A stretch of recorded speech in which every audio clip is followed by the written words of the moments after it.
कृष्णप्रेष्ठाय भूतले श्रीमते भक्तिवेदांत स्वामिनिति नामिने। नमस्ते सारस्वती देवी गौरवाणी प्रचारिणी निर्विशेष शून्यवादी पाश्चात्य देश तारिणी। जय श्री कृष्ण चैतन्य प्रभु नित्यानंद श्री अद्वैत गदाधर श्रीवासादि गौर भक्त वृंद। हरे कृष्णा कृष्ण कृष्ण हरे हरे, हरे राम राम राम हरे हरे। హరే కృష్ణ భక్తులందరికీ స్వాగతం. గత వారం శ్రీమద్ భాగవతంలోని మొదటి స్కందం 7వ అధ్యాయం చర్చించుకున్నాం. ఇప్పుడు మనం 8వ అధ్యాయాన్ని ప్రారంభిద్దాం. 7వ అధ్యాయంలో మనం ఇప్పటి వరకు ఏం చూసామంటే, అశ్వత్థామ ఉత్తర కడుపులో ఉన్నటువంటి పరీక్షిత్ మహారాజుని చంపడానికి ప్రయత్నిస్తాడు. అలా చంపడం కోసం ఒక బ్రహ్మాస్త్రాన్ని విడిచిపెడతాడు. అది 8వ అధ్యాయంలో వస్తుంది. కానీ 7వ అధ్యాయంలో ఏం చూసామంటే, అశ్వత్థామ మన ద్రౌపది యొక్క 5 కొడుకుల్ని నిద్రలో చంపేస్తాడు. ఆ అశ్వత్థామని తరిమి కొట్టి పట్టి బంధించి మన అర్జునుడు ద్రౌపది ముందు నిలబడతాడు. కానీ ద్రౌపది క్షమించి వదిలేస్తుంది. అప్పుడు అశ్వత్థామ మళ్ళీ ఇంకొక బ్రహ్మాస్త్రాన్ని విడిచిపెట్టి తన పాండవుల యొక్క ఆఖరి వారసుడైనటువంటి పరీక్షిత్ మహారాజుని, ఇంకా పుట్టనటువంటి, ఇంకా తల్లి కడుపులోనే ఉన్నటువంటి ఆ పరీక్షిత్ మహారాజుని చంపడానికి ప్రయత్నిస్తాడు. ఆ ఘట్టాన్ని ఈరోజు మనం చర్చించుకుందాం. 8వ అధ్యాయం. అలా అశ్వత్థామని విడిపించిన తర్వాత, తరిమి కొట్టిన తర్వాత అప్పుడు ఏం జరుగుతుందంటే, మన కృష్ణుడు పాండవుల్ని ఓదారుస్తాడు. పాండవులు తమ యొక్క బిడ్డలను కోల్పోయి ఎంతో బాధతో, ఎంతో ఆవేదనతో ఉంటారు. వాళ్ళందరినీ ఓదార్చడానికి ప్రయత్నిస్తాడు కృష్ణుడు. మొదటి 4 శ్లోకాల్లో సూత గోస్వామి ఏం చెప్తారంటే, అథ తే సంపరేతానాం స్వానాముదకమిచ్చతాం దాతుం సకృష్ణ గంగాయాం పురస్కృత్య యయుః స్త్రియః. వీళ్ళందరూ, ఈ పాండవులందరూ గంగా తీరానికి వెళ్ళి చనిపోయినటువంటి వారి యొక్క బంధుమిత్రులకు తర్పణలు అర్పిస్తారు. వారితో పాటుగా కృష్ణుడు కూడా వెళ్తాడు, ఓదారుస్తాడు. కృష్ణుడే కాదు, అక్కడ ఉన్నటువంటి ఋషులు మునులు కూడా, వ్యాసుడు, ధౌమ్యుడు, ఇటువంటి గొప్ప గొప్ప ఋషులు కూడా పాండవుల్ని ఓదార్చడానికి ప్రయత్నిస్తారు. ఎంత మహాభక్తులైనా కూడా తమ బంధుమిత్రులు కానీ బిడ్డలు కానీ చనిపోతే ఎవరికైనా బాధ కలుగుతుంది కదా. ఆ బాధలో ఉన్నారు పాండవులంతా. వాళ్ళని ఓదార్చుతున్నారు కృష్ణుడు, ఋషులు. అప్పుడు ఏం జరిగిందంటే, కుంతీదేవి, గాంధారి, ద్రౌపది, ధృతరాష్ట్రుడు, పాండవులు వీళ్ళందరూ ఇలా బాధపడుతూ ఉన్నారు. తత్రాసీనం కురుపతిం ధృతరాష్ట్రం సహానుజం గాంధారీం పుత్రశోకార్థం పృథాం కృష్ణాం చ మాధవ. పృథ అంటే మన కుంతీదేవి, కృష్ణ అంటే ద్రౌపది. పుత్రశోకార్థం, పుత్రులు చనిపోయినటువంటి ఆ శోకంలో వాళ్ళు పూర్తిగా నిమగ్నమైపోయి ఉన్నారు. వాళ్ళకి చెప్తున్నారు అనమాట కృష్ణుడు, ఋషులు వీళ్ళందరూ ఈ బాధపడుతున్నటువంటి బంధువులకి ఏం చెప్తున్నారంటే, చావు తప్పదు కాబట్టి మనం కొన్ని విషయాల్ని స్వీకరించడమే ముఖ్యం, శ్రేయస్కరం. దాన్ని మనం ప్రతిక్రియ లేదు దానికి, కాబట్టి దాన్ని స్వీకరించాలని అన్నారు. తరువాత 5వ శ్లోకంలో ఏం చెప్తారంటే సూత గోస్వామి, 5 రకాల ప్రజల్ని ఎప్పుడు రక్షించాలి. ఎవరు వాళ్ళు? బ్రాహ్మణులు, ఆవులు, స్త్రీలు, పిల్లలు, తరువాత పెద్దవాళ్ళు, వృద్ధులు. వీళ్ళందరినీ ఎప్పుడు రక్షించాలి, వారిని ఎప్పుడు శిక్షించకూడదు. వాళ్ళు తప్పు చేసినా కూడా, మందలించవలసినటువంటి అవసరం వచ్చినా కూడా అది చాలా సున్నితంగా చేయాలి తప్ప వారిని విపరీతంగా శిక్షించడం మన వైదిక ధర్మానికి విరుద్ధం అన్నమాట. కానీ ఈ 5 బిడ్డల్ని చంపేశాడు ఈ అశ్వత్థామ. అది చాలా దుష్కృత్యం. అయినా కూడా ద్రౌపది యొక్క దయ వల్ల అతన్ని క్షమించి అలా పంపించేశారు. ఆ తరువాత యుధిష్ఠిర మహారాజు తన రాజ్యాన్ని ఏలడం ప్రారంభించాడు. కృష్ణుడి యొక్క ఆధ్వర్యంలో యుధిష్ఠిర మహారాజు 3 అశ్వమేధ యజ్ఞాల్ని నిర్వహించాడు అన్నమాట. అశ్వమేధ యజ్ఞాలు చేయడం అంటే అది ఎంతో శ్రేయస్కరం. రాజులు ఆ కాలంలో అశ్వమేధ యజ్ఞాల్ని చేసి తమ యొక్క రాజ్యాన్ని కొంచెం పెద్దగా చేసుకునేవాళ్ళు. అంతేకాకుండా యజ్ఞం ఎప్పుడు చేసినా కూడా అది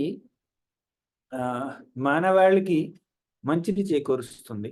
అసలు యజ్ఞం అంటే యజ్ఞపురుషుడైనటువంటి శ్రీ విష్ణువుని పూజించడం.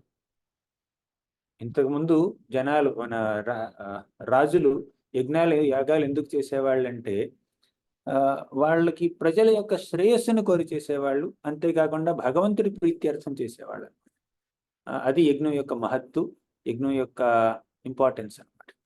అలా అశ్వమేధ యజ్ఞాలని కూడా మన యుధిష్ఠిర మహారాజు చేశాడు కృష్ణుడి యొక్క ఆధ్వర్యంలో స్వయంగా. అలా కొన్ని యజ్ఞాలు చేసిన తర్వాత కృష్ణుడు ఏమనిపించిందంటే, నేను ఎంతో కాలంగా ఈ హస్తినాపురంలోనే ఉన్నాను, ఇక నేను ద్వారకగా ప్రయాణించి నేను ద్వారకావాసులతో సమయం గడపవలసినటువంటి సమయం ఆసన్నమైంది. ఎందుకంటే ఎప్పుడో కృష్ణుడు వచ్చాడు. మన ఈ పాండవులకి కురుక్షేత్ర సంగ్రామంలో వారికి కాస్త చేయూతను అందించడం కోసం, అర్జునుడికి రథసారథ్యం వహించడం కోసం కృష్ణుడు వచ్చాడు. కానీ చాలా చాలా సమయం గడిచిపోయింది. ఇక ద్వారకకు వెళ్ళాలి. తన స్వస్థానమైనటువంటి తన యొక్క రాజధాని అయినటువంటి ద్వారకకు వెళ్ళాలని చెప్పి ప్రయాణానికి సన్నద్ధమయ్యాడు అన్నమాట. అప్పుడు ఏం జరిగిందంటే, ఆమంత్ర్య పాండుపుత్రాంశ శైనే యోద్ధావ సంయుత ద్వైపాయనాది భిర్విప్రైః పూజితైః ప్రతిపూజితః గంతుం కృతమతిర్బ్రహ్మన్ ద్వారకం రథమాస్థితః ఉపలేభే అభిధావంతీం ఉత్తరాం భయవిహ్వలాం.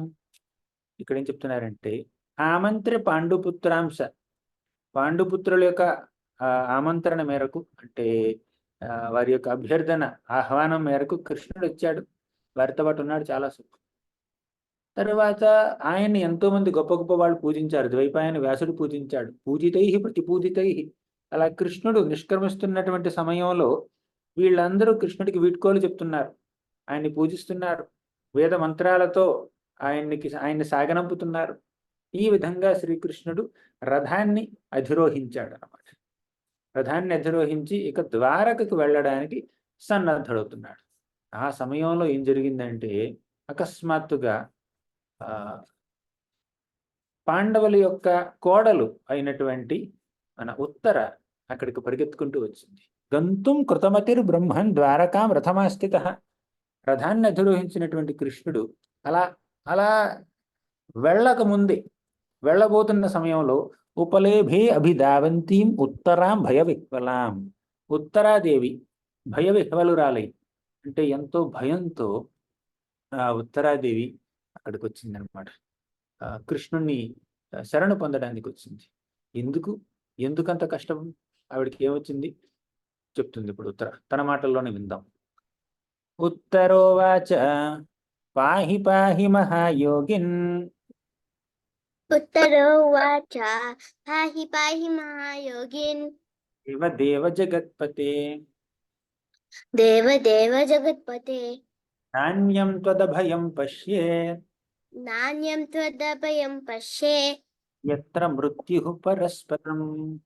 యత్ర మృత్యుః పరస్పరం. చాలా ఇంపార్టెంట్ శ్లోకం. ఇప్పటి వరకు ఈ మొదటి 8 శ్లోకాల్లో మనం చిన్న స్టోరీ లైన్ మాత్రమే చూసాం. ఎప్పుడైతే స్టోరీ లైన్ వస్తుందో నేను కాస్త ఫాస్ట్గా వెళ్తాను. కానీ ఎప్పుడైతే మంచి స్తుతులు ప్రార్థనలు వస్తాయో అప్పుడు నేను ఆగుతాను, మెల్లిగా చెప్పుకోవాలి. ఇంపార్టెంట్ విషయాలు కదా ఇవి శ్లోకాలు. ఇంతకుముందు అధ్యాయంలో మనం చూసాం, అర్జునుడు శ్రీకృష్ణుని స్తుతిస్తాడు. ఏ సందర్భంలో స్తుతిస్తాడు? అశ్వత్థామ బ్రహ్మాస్త్రాన్ని విడిచిపెడితే ఆ బ్రహ్మాస్త్రం యొక్క తేజస్సు నలుదిశలా వ్యాపించింది. అది చూసి అర్జునుడికి సందిగ్ధంలో పడ్డాడు ఆయన. ఏమిటో తెలియక ఇంత ఇంత తేజస్సుకి ఇంత ఇంత వేడికి కారణం ఏమిటో తెలియక ఆయన కృష్ణుణ్ణి ప్రార్థించాడు అనమాట. కృష్ణ కృష్ణ మహాబాహో భక్తానామ భయంకర అని. ఇప్పుడు సందర్భం ఏమిటి? ఉత్తర ఎంతో భయంతో భయ విహ్వలురాలై కృష్ణుడి దగ్గరికి వచ్చి ఏమందంటే, పాహి పాహి మహాయోగిన్, పాహి పాహి, నన్ను కాపాడు, నన్ను కాపాడు, మహాయోగిన్, ఓ మహాయోగిన్, కృష్ణ, దేవదేవ, దేవతలందరికీ అధినేత అయినటువంటి దేవదేవుడా, జగత్పతే, జగత్తు మొత్తానికి పతి అంటే జగత్తు మొత్తాన్ని సంరక్షించేవాడా, జగద్రక్షకుడా, దయచేసి నన్ను కాపాడు. నా అన్యం, ఇంకెవరూ లేరు నన్ను కాపాడడానికి. త్వదభయం పశ్యే, అంటే నాకు అభయాన్ని ప్రసాదించేటటువంటి శక్తి ఇంకెవరికీ లేదు. యత్ర మృత్యు పరస్పరం, ఎప్పుడైతే మృత్యు మన కళ్ళెదురుగా ఉంటుందో అప్పుడు ఆ మృత్యువు బారి నుంచి మనల్ని రక్షించేటటువంటి శక్తి ఉన్న వాళ్ళు చాలా తక్కువ, చాలా అరుదు.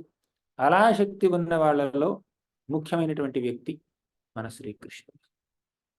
అందుకే ఆవిడ ఏమందంటే, నువ్వు తప్ప నాకు వేరే దిక్కు లేదు. నా అన్యం తద అభయం పశ్యే, నాకు అభయాన్ని ఇచ్చేటటువంటి వ్యక్తి ఇంకెవరూ లేరు నువ్వు తప్పితే అని. ఎందుకంది? అక్కడ పక్కనే అర్జునుడు ఉన్నాడే, భీముడు ఉన్నాడే, యుధిష్ఠిరుడు ఉన్నాడే, నకుల సహదేవులు ఉన్నారే. అంత గొప్ప పాండవుల్ని ప్రత్యక్షంగా పెట్టుకుని వారి సమక్షంలోనే ఉత్తర వారిని విస్మరించి కృష్ణుని శరణ పొందుతుంది. ఇది ఎంతవరకు న్యాయం చెప్పండి? ఒక స్త్రీకి ఏదైనా కష్టం వస్తే భర్త దగ్గరికి వెళ్తుంది, కానీ ఆ భర్త లేడే. ఇప్పుడు అభిమన్యుడు చనిపోయాడు. కురుక్షేత్ర సంగ్రామంలో అన్యాయంగా చంపేశారు అభిమన్యుడిని. యుక్త వయసులో ఉన్నటువంటి అభిమన్యుడిని చంపేశారు. భర్త లేడు. ఇప్పుడు ఎక్కడికి వెళ్ళాలి? భర్త యొక్క తండ్రి అర్జునుడు, మామగారు, ఆయన దగ్గరికి వెళ్ళాలి. అర్జునుడు ఉత్తరకి కేవలం మామగారు మాత్రమే కాదు, గురువుగారు కూడా. విరాట్ పర్వంలో అర్జునుడు బృహన్నల వేషధారణ చేసి ఉత్తరకి నాట్యం నేర్పించాడు. అలా నాట్యం నేర్పించిన గురువు గారు, తరువాత మామగారు, మహాధనుర్ధారి, గాంధీవధారి, కురుక్షేత్ర సంగ్రామంలో ముఖ్యమైనటువంటి కథానాయకుడు, అంత గొప్ప అర్జునుణ్ణి కూడా విస్మరించి ఆయన సమక్షంలోనే ఎక్కడికి వెళ్తుంది ఉత్తర? కృష్ణుడి దగ్గరికి వెళ్తుంది. కృష్ణ, నువ్వే నన్ను కాపాడు అని. ఈ విషయం చూసి పాండవులకి ఏమైనా బాధ కలిగిందా? అని మా సమక్షంలో నీకు కష్టం జరిగితే మా దగ్గరికి రాకుండా కృష్ణుడి దగ్గరికి వెళ్తున్నావంటే వాళ్ళు అడిగారా?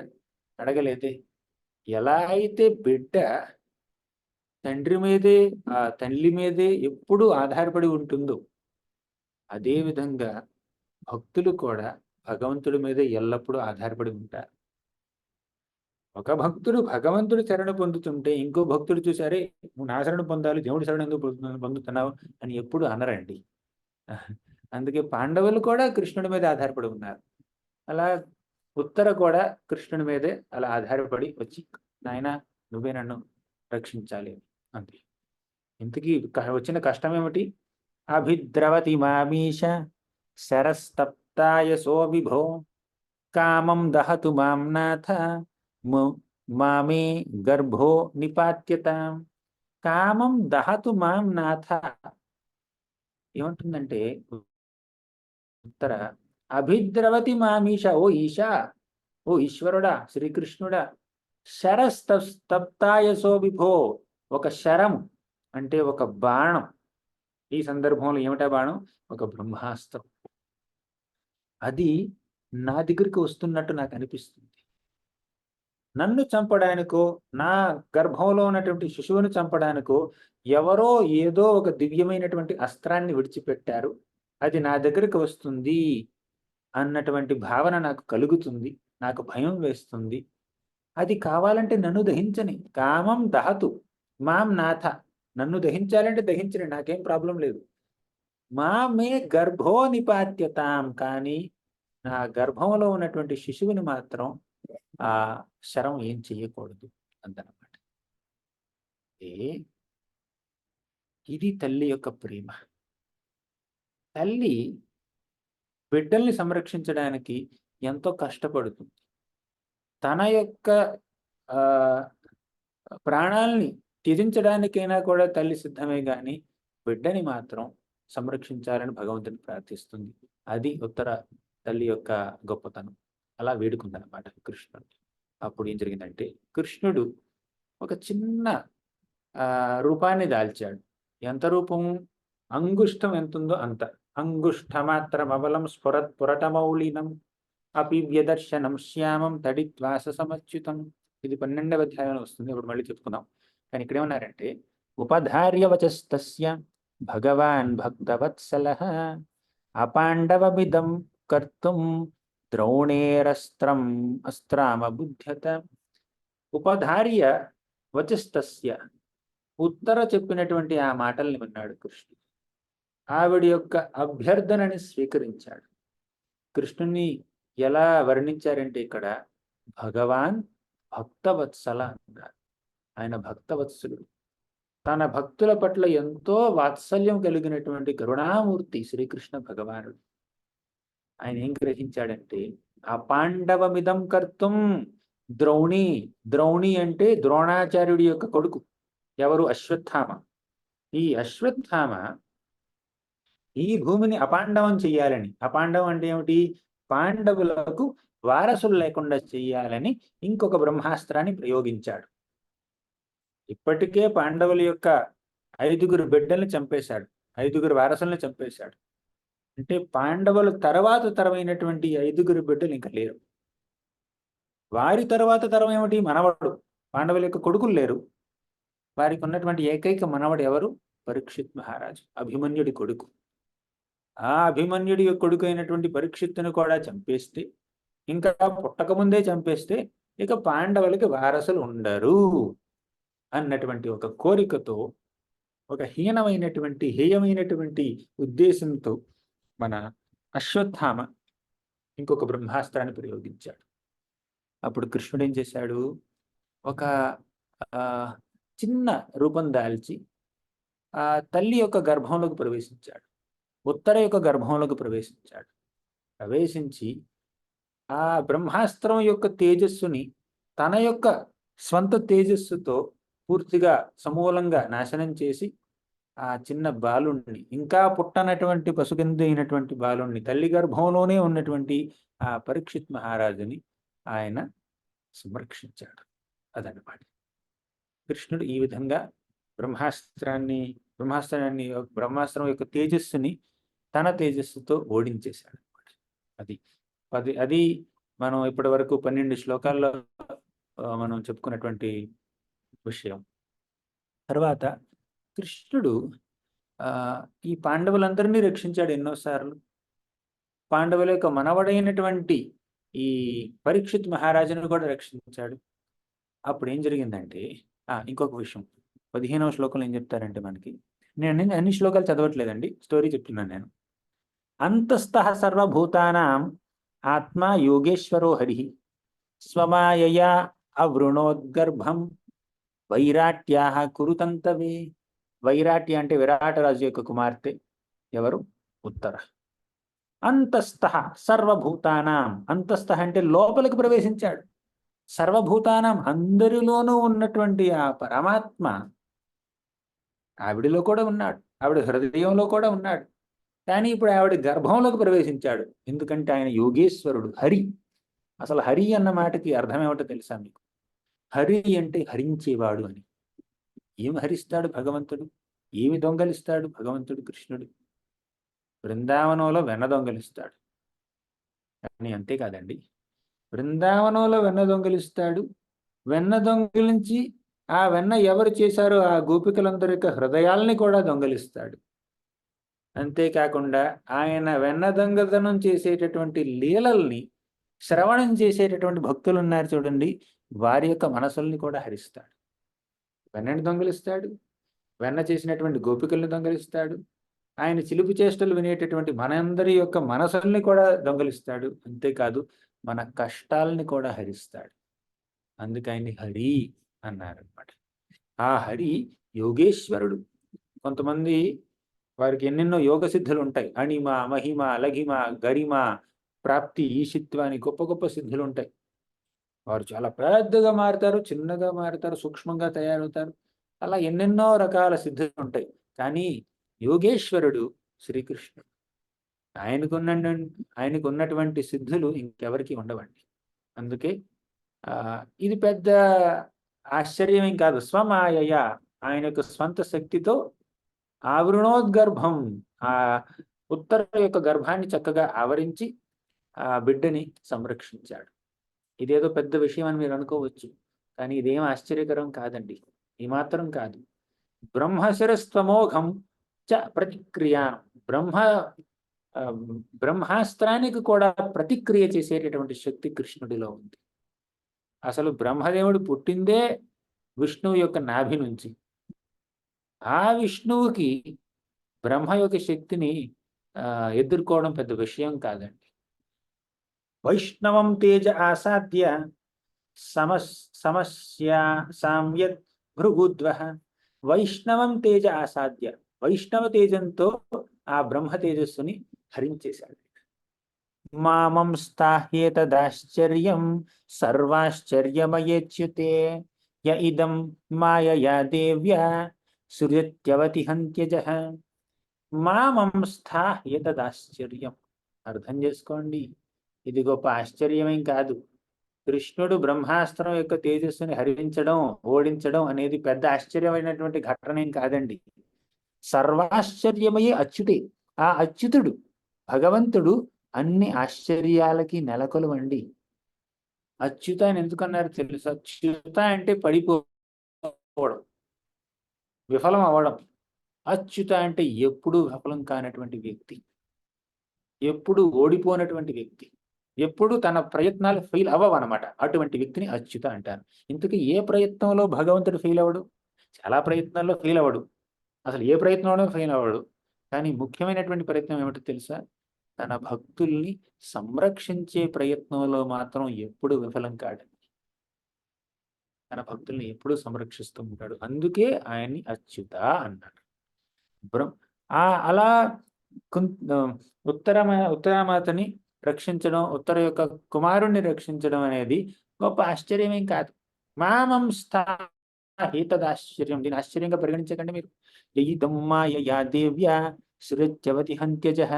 సృజతి అవత్తి హంత్యజ అంటే ఈ గొప్ప విశ్వాన్ని సృష్టించి దాన్ని పాలించి పోషించి సమయం వచ్చినప్పుడు ధ్వంసం చేసేటటువంటి, ప్రళయంని సంభవించేలా చేసేటటువంటి ఆ మహా యోగి శ్రీకృష్ణుడికి ఒక బ్రహ్మాస్త్రాన్ని ఓడించడం పెద్ద విషయమా చెప్పండి? సృష్టి మొత్తాన్ని ధ్వంసం చేయగలడు ఆయన. సృష్టి స్థితి ప్రళయాలకి కారకుడు ఆయన. ఆయనకి ఎన్నెన్నో అవతారాలు ఉంటే ఒక కోవకు చెందిన అవతారాన్ని ఏమంటారంటే గుణావతారాలు అంటారు. ఎన్ని గుణావతారాలు? 3. సత్వగుణావతారం బ్రహ్మ, రజోగుణావతారం సత్వగుణావతారం విష్ణువు, రజోగుణావతారం బ్రహ్మ, తమోగుణావతారం శివుడు.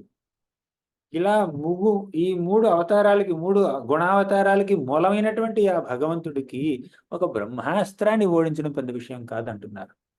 బ్రహ్మా తేజో వినిర్ముక్తైరాత్మజై సహ్ కృష్ణయ ప్రయాణాభిముఖం కృష్ణం ఇదమాహ పృథా సతి. ఇక్కడి నుంచి మనం ఇంకొక చక్కటి ఘట్టంలోకి వెళ్తామండి. ఇప్పుడే బ్రహ్మ తేజస్సుని ఓడించి ఉత్తర గర్భంలో ఉన్నటువంటి బిడ్డని రక్షించినటువంటి ఆ కృష్ణుడు ప్రయాణాభిముఖం, తన ప్రయాణాన్ని ప్రారంభించడానికి అభిముఖుడయ్యాడు. అంటే మళ్ళీ రథాన్ని అధిరోహించి ఇక వెళ్తున్నాడు. అంటే అప్పటి వరకు రథంలోనే ఉన్నాడు. ఇప్పుడు కృష్ణుడు ఉత్తర గర్భంలోకి ప్రవేశించిన రథంలో కూడా కూర్చున్నాడు. రథంలో ఒక కృష్ణుడు ఉన్నాడు, ఉత్తర గర్భంలో ఇంకో కృష్ణుడు ఉన్నాడు. ఆయన యొక్క అంశ మాత్రం ఉత్తర గర్భంలోకి వెళ్ళి ఆ బ్రహ్మ తేజస్సుని నాశనం చేసింది అనమాట. కానీ కృష్ణుడు రథంలో కూడా కూర్చున్నాడు. ఇక బిడ్డ రక్షింపబడిన తర్వాత అప్పుడు కృష్ణుడు ఇక బయలుదేరడానికి సన్నద్ధుడయ్యాడు అనమాట. అప్పుడు ఏం జరిగిందంటే, ఇదం ఆహ పృథా సతి, మహాసాధ్వి అయినటువంటి పృథ అంటే ఎవరు? మన కుంతీదేవి. ఆ కుంతీదేవి కృష్ణుడి దగ్గరికి వచ్చి స్తుతించింది అనమాట. కృష్ణుడిని వెళ్ళనివ్వట్లేదు. ఆగు నాయన కృష్ణ, వెళ్ళవద్దు అని చెప్పి స్తుతించడం ప్రారంభించింది. ఇక 18వ శ్లోకం నుంచి ఈ యొక్క అధ్యాయం చివరి వరకు 36, 37 శ్లోకాల వరకు, 43 దాకా అనుకుంటా, అక్కడి వరకు మనం కుంతి యొక్క ప్రార్థనలు చూస్తాం. ఎంతో తీయనైనటువంటి, ఎంతో ఆహ్లాదకరమైనటువంటి ఈ ప్రార్థనల్ని మనం చర్చించుకుందాం. భక్తితో అదే విధంగా ప్రార్థించడానికి కూడా ప్రయత్నిద్దాం. మొదటి ప్రార్థన. కుంతి ఉవాచ నమస్యే పురుషం త్వాద్యం నమస్తే పురుషం త్వాద్యం ఈశ్వరం ప్రకృతే పరం ఈశ్వరం ప్రకృతే పరం అలక్ష్యం సర్వభూతానాం అలక్ష్యం సర్వభూతానాం అంతర్బహిరవస్థితం. అంతర్బహిరవస్థితం. కుంతిమాత ఏమంటుందంటే నమస్యే పురుషం తు ఆద్యం అందుకే. నమస్యే అంటే నీకు నమస్కరిస్తున్నాను. ఎవరు నువ్వు? పురుషం, మహాపురుషుడు నువ్వు. కృష్ణుడు అనొచ్చు, చాలా మంది పురుషులు ఉన్నారు కదా, ఏమిటి నాలో ప్రత్యేకత అని. అప్పుడు ఏమంటుందంటే కుంతిమాత, పురుషం తు ఆద్యం, నువ్వు ఆది పురుషుడివి. అందరు పురుషులకి మూలం నువ్వే. ఈ సృష్టిలో చాలా మంది పురుషులు ఉండొచ్చు, కానీ నువ్వు ఆది పురుషుడివి, అందరి పురుషులకి ఆదివి. అహం ఆదిర్హి దేవానాం మహర్షీణాం చ సర్వశః అని ఎవరన్నారు? కృష్ణుడే అన్నాడు, భగవద్గీతలో అన్నాడు. ఈ ప్రపంచంలో, ఈ సృష్టిలో ఉన్నటువంటి దేవతలకి, ఋషులకి అసలు ఏముంటే దానికి, వాటన్నింటికి మూలం నేనే అంటున్నాడు కృష్ణుడు. అదనమాట కృష్ణుడి యొక్క గొప్పతనం. ఆది పురుషం. ఈశ్వరం, నువ్వు ఈశ్వరుడివి. చాలా మంది ఈశ్వరుడు ఉన్నారు. ఈశ్వరుడు అంటే ఏమిటి? ఈశ్వరుడు అంటే నియంత్రించేవాడు. చాలా మంది ఈశ్వర అన్న మాట వినగానే వారికి శివుడు గుర్తొస్తాడు. ఖచ్చితంగా శివుడు ఈశ్వరుడే, మహేశ్వరుడే. కాకపోతే నియంత్రించే శక్తి ఉన్నవారు ఎవరినైనా కూడా ఈశ్వరుడు అనొచ్చండి. ఇంద్రుడు కూడా ఒక రకమైనటువంటి ఈశ్వరుడే. ఒక రాజు కూడా ఈశ్వరుడే. భూమీశ్వరులు అంటారు అటువంటి రాజుల్ని, ఎందుకంటే భూమిని పరిపాలించే వాళ్ళు కాబట్టి. అలా చాలా మంది ఈశ్వరులు ఉన్నారు. ఆ ఈశ్వరులు అందరిలోకి గొప్ప ఈశ్వరుడు ఎవరు? కృష్ణుడే. ఎందుకు? ప్రకృతి పరం అంటే ఈ ప్రకృతికి అతీతమైనటువంటి వాడివి. ఎంత గొప్ప ఈశ్వరుడైనా కూడా ఆ ప్రకృతి చేత ప్రభావితం చెందుతాడనమాట. ఈ సృష్టిలో ఉన్నటువంటి ఈశ్వరులు చాలా మంది, కానీ ఆ ప్రకృతి చేత ప్రభావం చెందనటువంటి ఈశ్వరుడు ఎవరు? కృష్ణుడు. పరం అంటే ఆయన పరమేశ్వరుడు. అలక్ష్యం సర్వభూతానాం, సర్వభూతానం అంటే అందరూ వ్యక్తులు. అలక్ష్యం అంటే వారికి కనిపించడు కృష్ణుడు. ఆయన ఎంత గొప్పవాడైనా, సర్వాంతర్యామి అయినా, అన్ని చోట్ల ఉన్న అంతర్బహిరవస్థితం, అందరి లోపల ఉంటాడు, అందరి బయట ఉంటాడు. ఇప్పుడే చూసాం మనం, ఉత్తర గర్భంలోనూ ఉన్నాడు, ఉత్తర ఎదురుగా ఉన్నటువంటి రథంలోనూ కూర్చున్నాడు కృష్ణుడు. అలా అంతర్బహిర్ అవస్థితం, అందరి లోపల అందరి బయట ఉన్నప్పటికీ, విశ్వం మొత్తం వ్యాపించినప్పటికీ, అలక్ష్యం సర్వభూతానాం, అందరికీ కనిపించడండి. కేవలం ఆయన పట్ల మనకి ప్రేమ ఉంటేనే కనిపిస్తాడు. భగవంతుడి యొక్క దర్శనం పొందడం అంత సులభం కాదండి. మనకి భగవంతుడి పట్ల ప్రేమ ఉంటే ఆయన దర్శనం సులభ సాధ్యం. ఆయన పట్ల ప్రేమ లేకపోతే మనం ఆయన్ని చూడలేం. ఆ విషయాన్ని చెప్తున్నారు. అన్ని సర్వత్రా వ్యాపించి ఉన్నా కూడా అలక్ష్యం సర్వభూతాన. ఎందుకు చూడలేరు?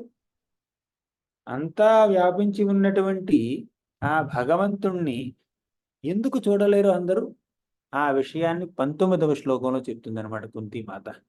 మాయా జవనికాచ్ఛన్నం మాయాజవనికాఛన్నం అజ్ఞాధోక్షజమవ్యయం అజ్ఞాదోక్షజమవ్యయం న లక్ష్యసే మూఢదృశ నలక్ష్యసే మూఢదృశ నటో నాట్యధరో యథా. నటో నాట్యధరో యథా. మాయా జవనికాచ్ఛన్నం. జవనిక అంటే కర్టెన్ అండి, తెర. మాయా జవనికాచ్ఛన్నం అంటే ఈ సృష్టిలో ఉన్నటువంటి బద్ధజీవులు వారి యొక్క చూపు మాయ అనేటటువంటి ఒక కర్టన్తో కప్పబడి ఉందండి. నేను ఇలా చూస్తున్నాను మీ స్క్రీన్ని. ఇక్కడ 25 మంది కనిపిస్తున్నారు నాకు. అందరూ స్క్రీన్ ఆన్ చేయలేదు. కానీ ఎంతమంది ఆన్ చేసుకున్నారు వాళ్ళందరూ కనిపిస్తున్నారు. ఎవరో వచ్చి నా ముందు ఇలా తెర వేశారండి. నా కళ్ళ ముందు తెర వేశారు. నాకు కనిపిస్తారా మీరు? కనిపించరు. నేను నా ముఖం ముందు ఏదైనా అడ్డం పెట్టుకున్నాను. నేను కనిపించరు కదా మీకు. అదేవిధంగా మాయా అన్నటువంటి ఒక పొర, ఒక తెర మన మనసును కమ్మేసింది కాబట్టి మనం భగవంతుడిని చూడలేకపోతున్నాం. మనం మాయ చేత ప్రభావితం కానంత వరకు భగవంతుడు మనకి కనిపిస్తాడు. ప్రభావితం అయితే కనిపించడు. ఇంతకీ ఆ మాయ యొక్క ప్రభావం నుంచి బయటికి రావడం ఎలా? కృష్ణుడు చెప్తాడు భగవద్గీతలో. తెలుసా ఎవరికైనా? దైవీ హ్యేషా గుణమయీ మమ మాయా దురత్యయ మామేవ ఏ ప్రపద్యంతే మాయాం ఏతాం తరంతి తే. దైవీ హ్యేషా గుణమయి. త్రిగుణాలతో ఉన్నటువంటి ఈ మాయ దైవీ హ్యేష అంటే అది కూడా దైవశక్తి. మాయ కూడా దైవశక్తి. మనం ఇంతకు ముందు చెప్పుకున్నాం కదా. 7వ అధ్యాయంలో ఏం చెప్పుకున్నాం మనం? మొదటి 4, 5, 6, 7 శ్లోకాల్లో భక్తి యోగేన మనసి సమ్యక్ ప్రణిహితేమలి అపశ్యం పురుషత్పూర్ణం మాయాం చ తదపాశ్రయం. నేర్చుకున్నారు ఈ శ్లోకాలు? లాస్ట్ టైం అనుకున్నాం.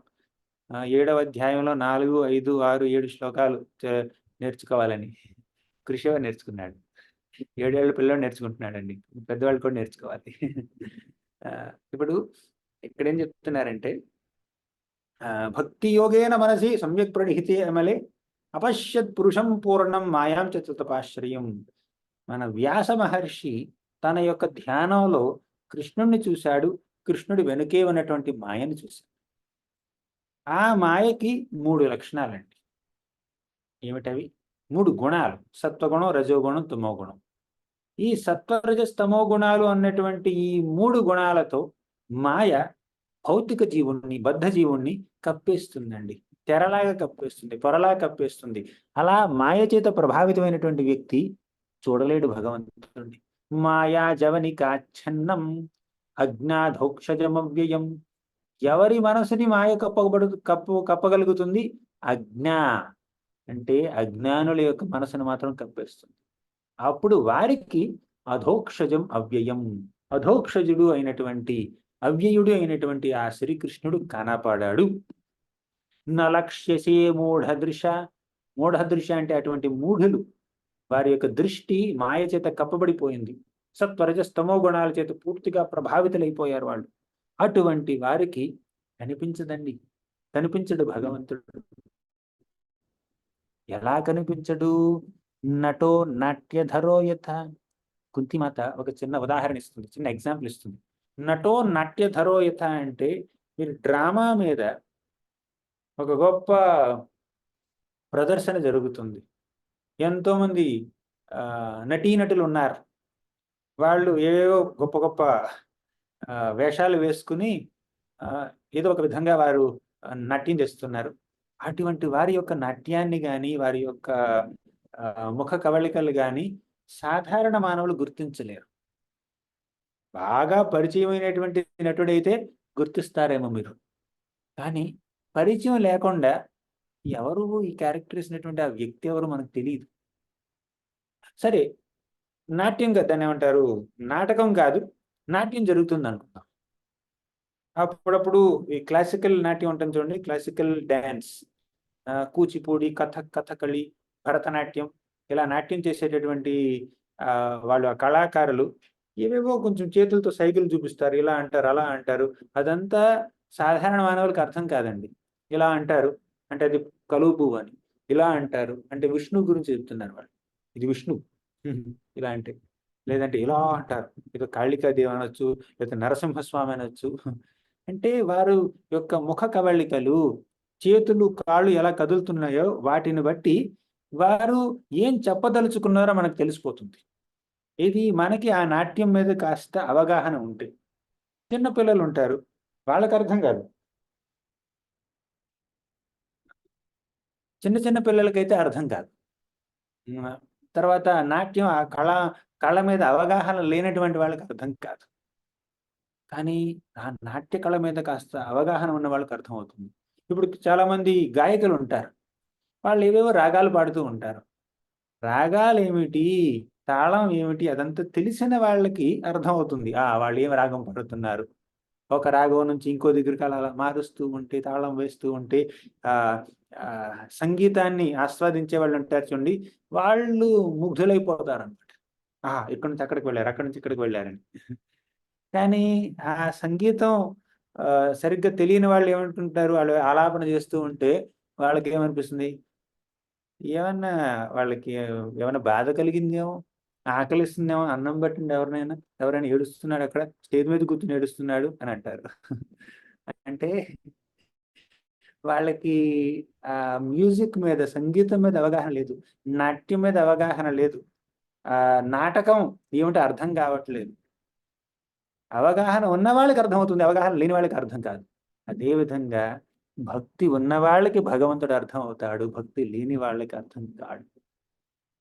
భగవంతుడు ఒక మానవ రూపం దాల్చి ఈ భూమి మీద తన లీలల్ని చేస్తూ ఉంటే చాలా మంది ఆయన అపార్థం చేసుకున్నారండి. ఆయన యొక్క దైవత్వం, ఆయన యొక్క గొప్పతనం పాండవులకు తెలిసింది. చాలా మంది భక్తులకు తెలిసింది. కానీ దుర్యోధనుడికి తెలియలేదండి. కంసుడికి తెలియలేదు. కంసుడు కృష్ణుడిని చంపడానికి ప్రయత్నించాడు. దుర్యోధనుడు కృష్ణుణ్ణి బంధించడానికి ప్రయత్నించాడు. శిశుపాలుడు కూడా కృష్ణుణ్ణి ద్వేషించాడు. దంతవక్రుడని, శల్వుడని, జరాసంధుడని ఇలా చాలా చాలా మంది రాక్షస ప్రవృత్తి కలిగినటువంటి వ్యక్తులు, రాజులు కృష్ణుణ్ణి చంపడానికి ప్రయత్నించారండి.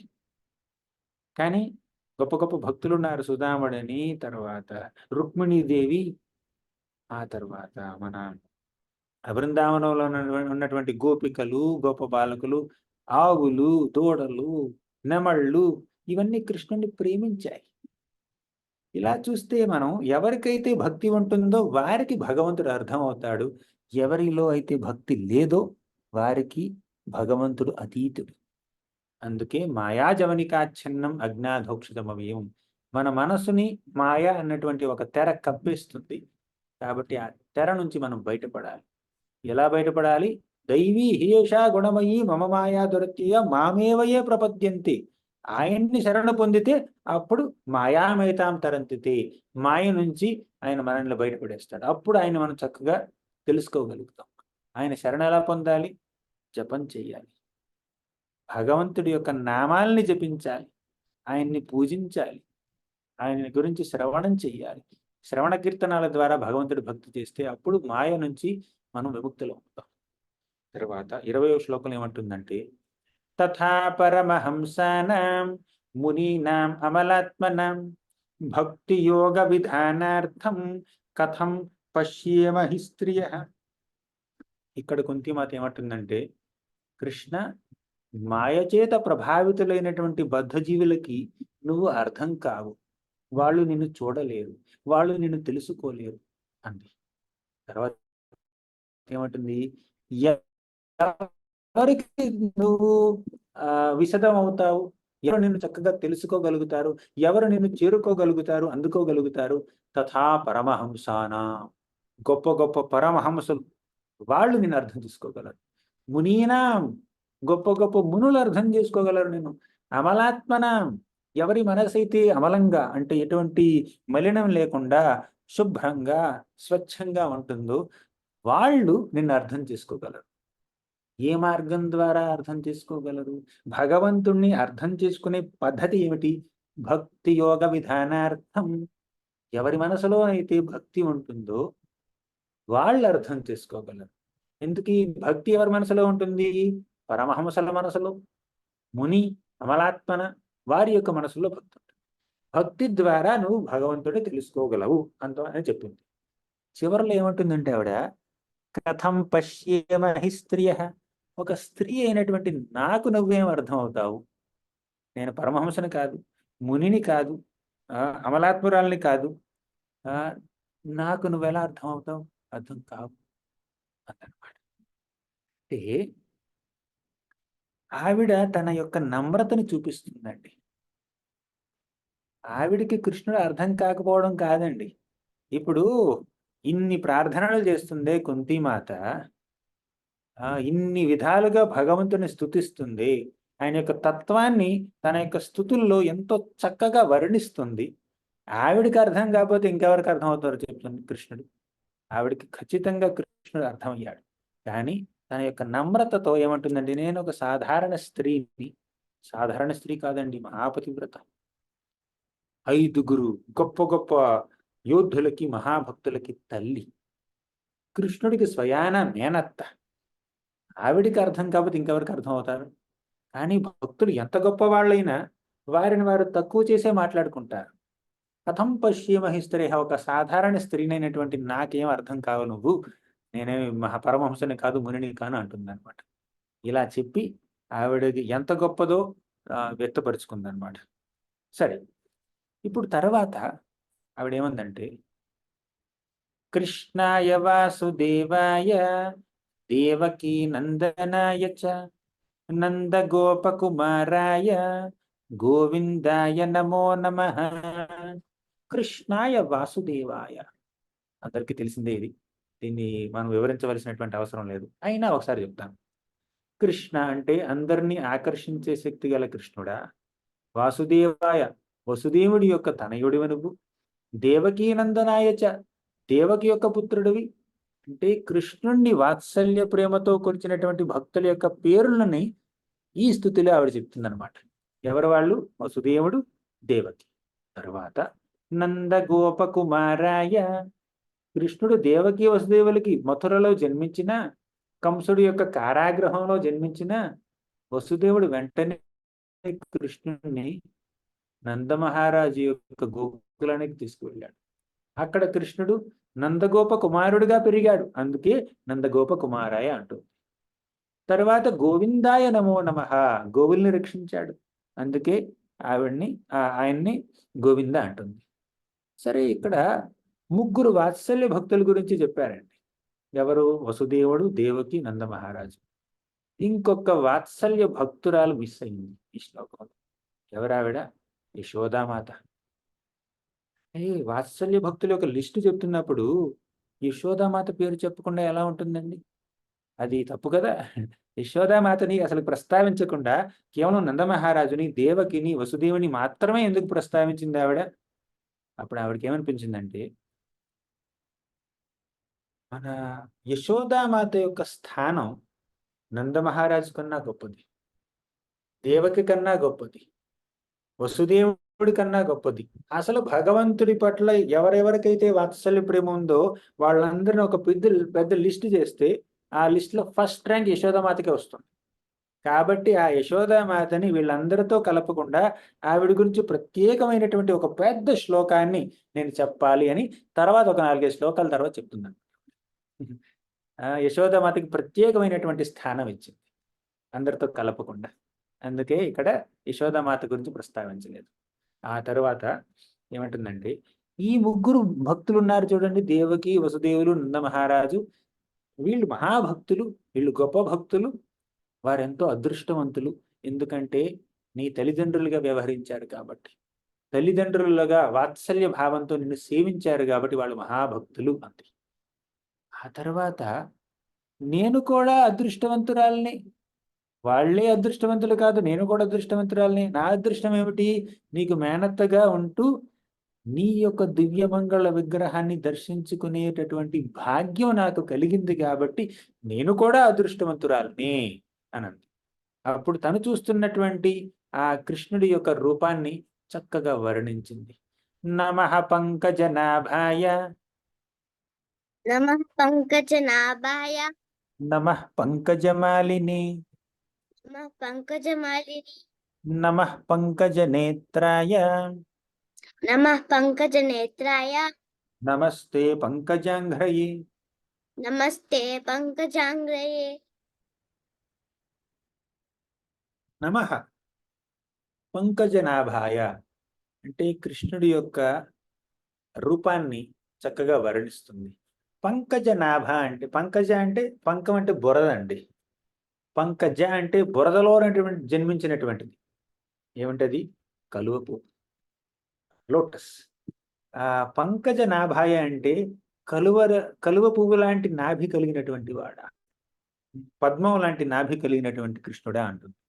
నమః పంకజమాలిని, తామర పువ్వుల ఆ, ఒక గార్లెండ్, దాన్ని ఏమంటారు, మాల మాల వేసుకున్నటువంటి కృష్ణుడా. పంకజ నేత్రాయ, నీ యొక్క నేత్రాలు పద్మ దళాల వంటి దళాల ఎంతో చక్కగా ఉంటాయి.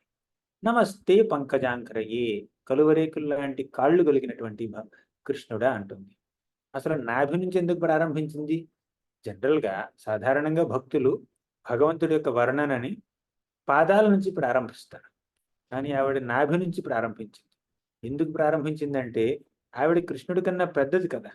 కృష్ణుడి కన్నా ఎవరు పెద్ద కాదు, ఎవరు గొప్ప కాదు. కాకపోతే ప్రస్తుతం ఈ అవతారంలో ఆవిడ కృష్ణుడి యొక్క మేనత్తగా వ్యవహరిస్తుంది కాబట్టి, నేను పెద్దదాన్ని కాబట్టి డైరెక్ట్గా పాదాల గురించి మాట్లాడితే కృష్ణుడు కొంచెం ఏమన్నా అసౌకర్యంగా ఫీల్ అవ్వచ్చు, అన్కంఫర్టబుల్గా ఫీల్ అవ్వచ్చు, కాబట్టి నేను నాభి నుంచి మొదలుపెట్టింది.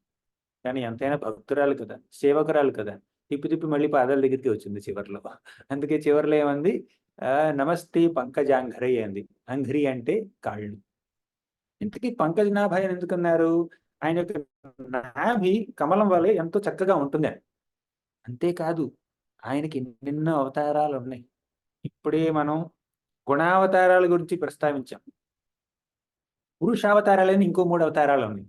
వాటి గురించి మనం మొదటి 3 అధ్యాయాల్లో చాలా విస్తారంగా చెప్పుకున్నాం.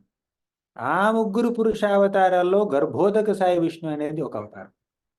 ఆ గర్భోదక సాయి విష్ణు యొక్క నాభి కమలం నుంచి ఒక కమలం ఉద్భవిస్తుంది. ఆ కమలం మీద బ్రహ్మదేవుడు ఉద్భవిస్తాడు. అందుకే ఆయన్ని పంకజ నాభాయ అంటారనమాట. అంటే ఆయన నాభిలో నుంచి కమలం ఉద్భవించింది కాబట్టి. ఈ ఈ సందర్భంలో ఆయన యొక్క గర్భోదక సాయి విష్ణువు రూపాన్ని ఆవిడ స్మరించుకుంది. అంతేకాదు ఆయన రూపాన్ని కూడా. తరువాత 23వ శ్లోకం. యథా హృషీకేశ ఖలేన దేవకీ, యథా హృషీకేశ ఖలేన దేవకీ, హంసేన రుద్ధాతి చిరం సుచార్పిత, హంసేన రుద్ధాతి చిరం సుచార్పిత, విమోచితాహం చ సహాత్మజా విభో, విమోచితాహం చ సహాత్మజా విభో, త్వయైవ నాథేన ముహుర్విపద్గణాత్. త్వయైవ నాథేన విముర్విపద్గుణాత్. యథా హృషీకేశ ఖలేన దేవకి. ఇప్పుడు కృష్ణుడు తన యొక్క భక్తుల్ని ఎలా సంరక్షిస్తాడో, ముఖ్యంగా తన తల్లి అయినటువంటి దేవకిని ఎలా సంరక్షించాడో ఈ శ్లోకంలో కుంతిమాత చెప్తుంది. ఓ హృషికేశ ఖలియన. ఖల అంటే ఎవరు? విలన్, ప్రతినాయకుడు అన్నమాట. ఎవరు? కంసేన. కంసుడు ప్రతినాయకుడు, విలన్ అన్నమాట. ఆ కంసుడు దేవకీదేవిని కష్టపెడుతుంటే, రుద్ధాతి చిరం సుచార్పిత, ఎన్నో విధాలుగా బాధ పెడుతుంటే, అప్పుడు హృషికేశుడైనటువంటి కృష్ణుడు ఆ దేవకీ మాతని సంరక్షించాడు. విమోచితాహం చ సహాత్మజా విభో. అంతేకాదు దేవకిని ఎప్పుడు సంరక్షించాడు ఆయన? చాలా సంవత్సరాల తర్వాత. ముందుగా దేవకి యొక్క 6 సంతానాన్ని చంపేశాడు కంసుడు. పుట్టిన వెంటనే చంపేశాడు. మొదటి బిడ్డని కాస్త ఆగి చంపాడు. తర్వాత 5 బిడ్డల్ని పుట్టగానే చంపేశాడు. ఇక 7వ బిడ్డ గర్భస్రావం అయిందని అందరూ నమ్మారనమాట. ఎందుకంటే బలరాముడు ముందుగా దేవకి గర్భంలోకి ప్రవేశించాడు. అక్కడి నుంచి రోహిణీ మాత గర్భంలోకి ప్రవేశించాడు. అప్పుడు అందరూ దేవకికి 7వ సంతానం కలగలేదు, గర్భస్రావం అయింది అనుకున్నారు. ఇక 8వ సంతానంగా శ్రీకృష్ణుడు జన్మించాడు. అప్పుడు కృష్ణుడు గోకులానికి వెళ్ళిపోయాడు. కంసుడు చంపలేదు. కృష్ణుని ఎవరు చంపుతారు చెప్పండి? కంసుడు చంపలేదు. కానీ మొదటి 6 చంపుతున్న సమయంలో కృష్ణుడు రక్షించలేదు. ఆ తర్వాత గోకులంలో 10-11 సంవత్సరాలు గడిచిన తర్వాత అప్పుడు కృష్ణుడు ఇక్కడికి వచ్చాడు. ఇది మథురకు వచ్చి కంసుడిని చంపి అప్పుడు దేవకిని రక్షించాడు. అప్పుడు వసుదేవుని రక్షించాడు అనమాట. అంటే దేవకి వసుదేవుల్ని కృష్ణుడు రక్షించినా కూడా వెంటనే రక్షించలేదు, తమ బిడ్డల్ని రక్షించలేదు. కానీ కుంతీమాతని మాత్రం రక్షించాడు. విమోచిత అహం అంటే నన్ను మాత్రం నువ్వు రక్షించావు. నీ తల్లిని నువ్వు అంటే నీ యొక్క అన్నల్ని నువ్వు రక్షించకుండా, నీ తల్లి ఎంతో బాధపడుతున్నా, బిడ్డలు చనిపోవడం వల్ల తల్లి ఎంతో బాధపడుతున్నా కూడా నువ్వు ఆవిడ్ని రక్షించకుండా నన్ను రక్షించావు, నా బిడ్డల్ని రక్షించావు. కాబట్టి నువ్వు నీ యొక్క తల్లి కన్నా నాకు ఎక్కువ ప్రాధాన్యతనిచ్చావు.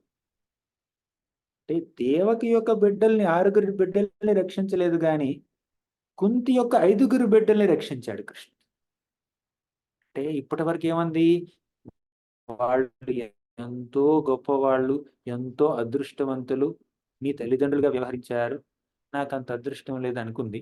తర్వాత ఏముంది, నాకు అదృష్టమే, ఏమిటి నిన్ను చూడగలుగుతున్నాను, చూడటం మాత్రమే కాదు నా యొక్క 5 బిడ్డల్ని నువ్వు రక్షించావు చాలా సార్లు, కాబట్టి నేను అదృష్టవంతురాలని అనుకో. చెప్పాలంటే దేవి కన్నా ఎక్కువ అదృష్టవంతురాలని, ఎందుకంటే ఆవిడ బిడ్డల్ని రక్షించకుండా నువ్వు నా బిడ్డల్ని రక్షించావు కాబట్టి. ఎందుకే కృష్ణుడు దేవకి బిడ్డల్ని ఎందుకు రక్షించలేదు, కుంతి బిడ్డల్ని ఎందుకు రక్షించాడు చాలాసార్లు? దానికి కారణం ఏమిటంటే దేవకి యొక్క భర్త వసుదేవుడు బ్రతికే ఉన్నాడు కాబట్టి, దేవకి మళ్ళీ సంతానం కలిగేటటువంటి అవకాశం ఉంది కాబట్టి కృష్ణుడు దేవకి దేవి యొక్క బిడ్డల్ని రక్షించలేదు. కానీ కుంతీమాత యొక్క భర్త పాండు మహారాజు చనిపోయాడు. ఆయన అనుమతి లేనిదే ఆవిడ దగ్గర ఎన్ని వరాలున్నా కూడా మళ్ళీ ఇంకొక బిడ్డని సృష్టించుకోలేదు. కాబట్టి బిడ్డల్ని రక్షించడం చాలా ముఖ్యం కుంతీమాతకి. కాబట్టి కృష్ణుడు తన బిడ్డల్ని మన కుంతీమాత బిడ్డల్ని రక్షించాడు. అంతేకాకుండా వాళ్ళు శాపగ్రస్తులు.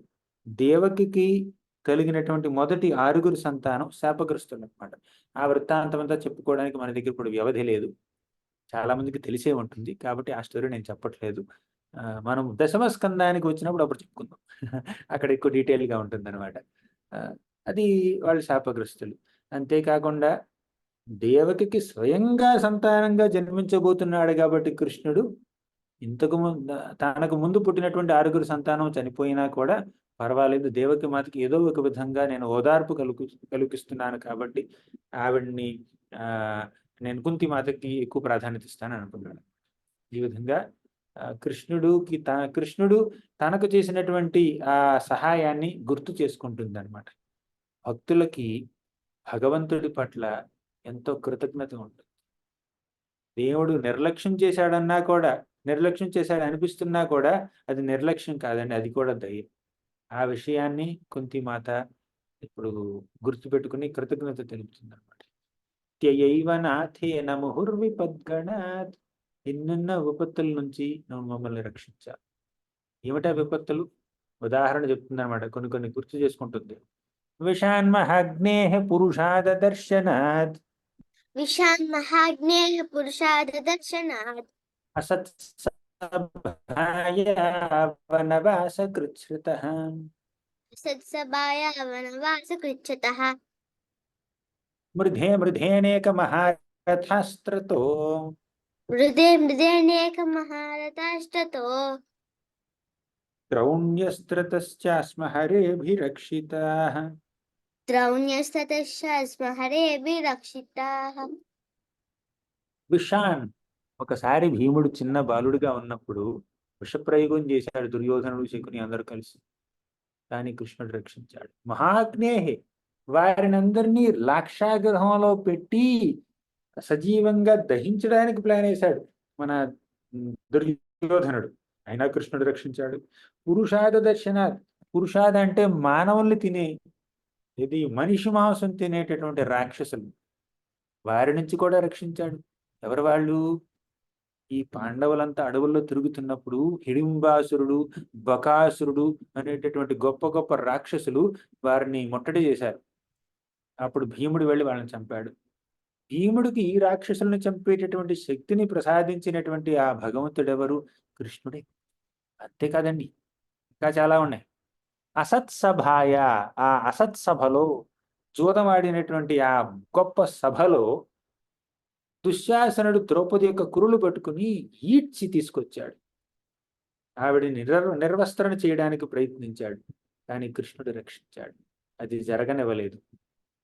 ఒక పెద్ద చీర రూపం దాల్చి ఆవిడ్ని రక్షించాడనమాట. అంతేకాదు వనవాస కృచ్ఛ్రత, వనవాసంలో వారికి ఎన్నెన్నో కష్టాలు, ఎన్నెన్నో ఒడిదుడుకులు. ఒకసారి దుర్వాసముని హస్తినాపురానికి వస్తే దుర్యోధనుడు చక్కగా ఆతిథ్యం ఇచ్చాడు దుర్వాసమునికి. దుర్వాసమునికి ఎంతో ఆనందం కలిగింది. దుర్యోధన, నీ ఆతిథ్యాన్ని నేను మెచ్చుకున్నాను, నీకేం కావాలో కోరుకో అన్నాడు. అప్పుడు ఈ దుర్యోధనుడు ఏమన్నాడంటే, నా దగ్గర నువ్వు ఆతిథ్యం తీసుకున్నట్టే నా సోదరులైనటువంటి పాండవుల దగ్గర కూడా ఆతిథ్యం తీసుకోవాలి. వాళ్ళు ప్రస్తుతం అడవుల్లో ఉన్నారు. వాళ్ళ దగ్గర ఒక అక్షయ పాత్ర ఉంది. ఆ అక్షయ పాత్ర రోజుకి ఎంత ఫుడ్ కావాలంటే అంత ఫుడ్ ప్రసాదిస్తుంది. కాబట్టి నువ్వు వారి దగ్గరికి వెళ్ళి భోజనం స్వీకరించాలి. ఇది నా యొక్క కోరిక అన్నాడు. దుర్వాసునికి ఏమైనా ఇచ్చి ఉండొచ్చు, కానీ దుర్యోధనుడికి ఏమనిపించింది, కేవలం పాండవుల్ని బాధ పెట్టాలన్న ఉద్దేశంతో దుర్వాసుని పంపిస్తున్నాడు. ఒక చిన్న షరతు పెట్టాడు. ఏమిటది? స్వామి దుర్వాసుని, మీరు పాండవుల దగ్గరికి ఎప్పుడు వెళ్ళాలంటే ద్రౌపది తన భోజనం చేసిన తరువాత వెళ్ళండి మీరు భోజనానికి. అది చాలు నాకు అన్నాడు. ఎందుకు ఇది?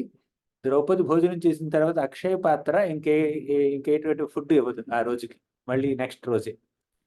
అందుకే ఈ దుర్వాసముని తన యొక్క వేల కొలది శిష్యులతో పాటు ద్రౌపది భోజనం చేసిన తర్వాత వాళ్ళ ఇంటికి భోజనానికి వెళ్తే అప్పుడు ఖచ్చితంగా దుర్వాసముని యొక్క క్రోధాగ్నిలో వీళ్ళందరూ దగ్ధమైపోతారు. అదే కావాల్సింది మన దుర్యోధనుడికి. వీళ్ళందరినీ అడవుల పాలు చేసినా కూడా వాడి మనసు చల్లారలేదు. ఇంకా వాళ్ళు చంపడానికి ప్రయత్నిస్తున్నాడు. ఈ విధంగా వనవాసంలో ఎన్నెన్నో కష్టాలు వస్తే కూడా కృష్ణుడు రక్షించాడు. మృధే అనేక మహారథాస్త్రతం. ఈ గొప్ప సంగ్రామంలో, కురుక్షేత్ర సంగ్రామంలో ఎంతో మంది మహారథులు అస్త్రాలు ప్రయోగిస్తూ ఉంటే వాళ్ళందరి నుంచి అర్జునుడిని కాపాడాడు కృష్ణుడు. ద్రౌణ్యస్త్రతశ్చాస్మ హరేభిరక్షత. ఇప్పుడు ద్రౌణి అంటే అశ్వత్థామ యొక్క అస్త్రం నుంచి పరీక్షిత్ మహారాజుని కాపాడావు నువ్వు, ఇన్ని విధాలుగా కాపాడావు. చివరిగా ఏమంటుందంటే ఆవిడ, విపదః సంతుతాః శశ్వత్ తత్ర తత్ర జగద్గురు భవతో దర్శనం యస్యాత్ అపునర్భవ దర్శనం. మాకు ఇంతకు ముందు కలిగినటువంటి విపత్తులన్నీ మళ్ళీ కలగాలి, శాశ్వతంగా కలగాలి. అంటే నా బిడ్డ ఈ భీముణ్ణి చంపడానికి మళ్ళీ వాళ్ళు విషం పెట్టని ప్రాబ్లం లేదు, మళ్ళీ మా యొక్క కోడల్ని అవమానించడానికి దుశ్శాసనుడు ప్రయత్నించని నో ప్రాబ్లం, మళ్ళీ మేము అడవుల పాలైనా నాకేం ప్రాబ్లం లేదు, మళ్ళీ మా ఇంటికి నిప్పంటించినా కూడా మాకు ప్రాబ్లం లేదు. కానీ ఎప్పుడు ప్రాబ్లం వచ్చినా కూడా నువ్వు వస్తున్నావు కదా, ఏ కష్టం వచ్చినా కూడా నువ్వు వచ్చి దర్శనం ఇస్తున్నావు కదా, ఆ దర్శనం మాకు చాలు. అంటే భగవంతుడి దర్శనం పొందడం కోసం భక్తులు ఎన్ని కష్టాలు పడడానికైనా సిద్ధమే. తత్ర తత్ర జగద్గురు, ఓ జగద్గురు కృష్ణం వందే జగద్గురు. భవతో దర్శనం యస్యాత్ పునర్భవ దర్శనం. ఈ దర్శనం మాకు కలిగితే ఈ భౌతిక యొక్క దర్శనం మళ్ళీ తీసుకోవాల్సినటువంటి అవసరం మాకు లేదు, మళ్ళీ ఈ భౌతిక జగత్తుని దర్శించవలసినటువంటి అవసరం మాకు ఉండదు. మీ దర్శనం కలిగినంత వరకు, కష్టాలు కలుగుతున్న సమయంలో నీ దర్శనం మాకు లభిస్తుందంటే ఎన్ని కష్టాలైనా పడగడానికి, ఎదుర్కోవడానికి మేము సిద్ధమే అంటున్నాం. ఆ విధంగా భక్తులు కష్టాలని ద్వేషించరు, కష్టాల్ని కూడా ఇష్టపడతారు భక్తులు. ఎందుకంటే ఆ కష్టాల ద్వారా భగవంతుడిని స్మరించుకోవచ్చు, ఆయన దరికి చేరుకోవచ్చు అన్నటువంటి ఉద్దేశం వాళ్ళకు ఉంటుంది. కాబట్టి కష్టాల్ని మనం ద్వేషించవలసినటువంటి అవసరం లేదు, కష్టాల్ని కోరి తెచ్చుకోవాల్సినటువంటి అవసరం లేదు. కాకపోతే కష్టాలు వాటంతట అవే వస్తున్నప్పుడు దాన్ని చూసి మనం బాధపడక్కర్లేదు. ఆ కష్టాన్ని భగవంతుడి పట్ల ఇష్టాన్ని పెంపొందించుకునే విధంగా ఎలా మార్చుకోవాలో చూడాలి.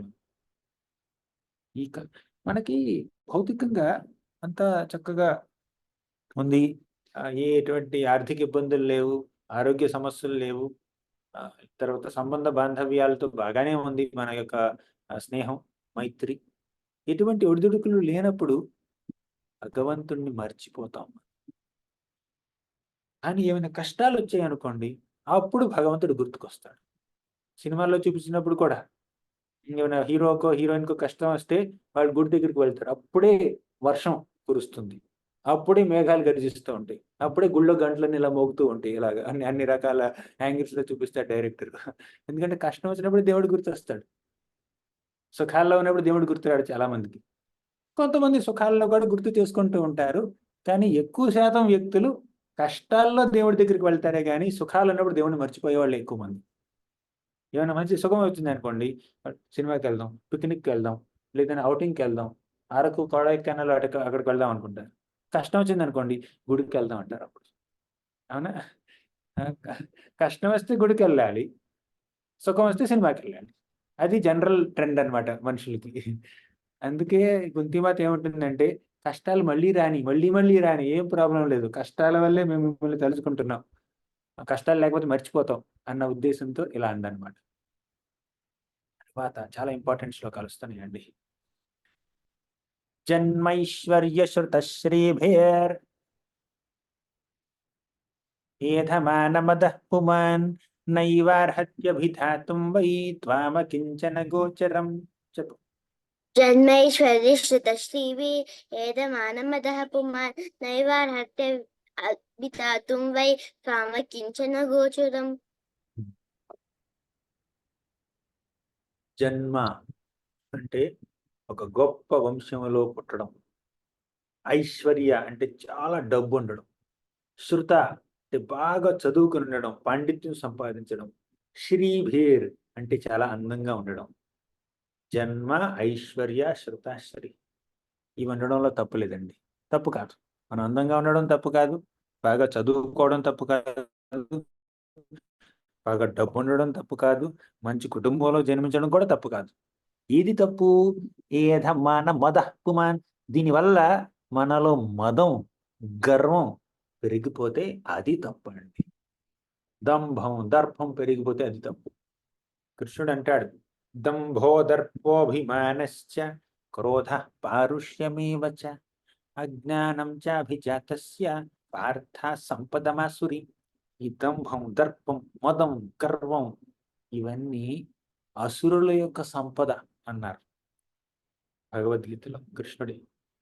ఇదంతా అసుర సంపద. దైవీ సంపద ఏమిటి? అమానిత్వం, అదంభిత్వం, అహింస, క్షాంతిరార్జవం. నమ్రత కలిగి ఉండడం, కృతజ్ఞత కలిగి ఉండడం, సంతృప్తితో ఉండడం, ఇదంతా దైవీ సంపద. కానీ అసుర సంపద ఏమిటంటే దంభం, దర్పం, మదంతో ఉండడం. మనకు ఉన్నటువంటి ఈ 4 లక్షణాలు గొప్ప జన్మ, ఐశ్వర్యం, శృతాశ్రీ ఇవన్నీ మనలో మదాన్ని పెంచిందనుకోండి, అటువంటి వాళ్ళకి నైవార్హత్యభిధాతుం వై త్వామకించన గోచరం. వారికి భగవంతుడి యొక్క కృపని పొందే అర్హత లేదు. వారికి ఈ 4 అర్హతలు ఉండడమే వారి యొక్క అనర్హత. 4 అర్హతలు ఉండడం తప్పు కాదు. ఈ 4 అర్హతల వల్ల వాళ్ళలో మదం ఎక్కడం వారి యొక్క అనర్హత. ఎందుకంటే కృష్ణుడు అకించన గోచరం. ఎవరికైతే ఎటువంటి గర్వం ఉండదో, ఇది నాది అన్నటువంటి భావం ఉండదు, అహం మమేతి అన్నటువంటి భావన ఉండదు, వారికి భగవంతుడు దర్శనమిస్తాడు. అకించన గోచరం. డబ్బు ఉండడం తప్పు కాదు.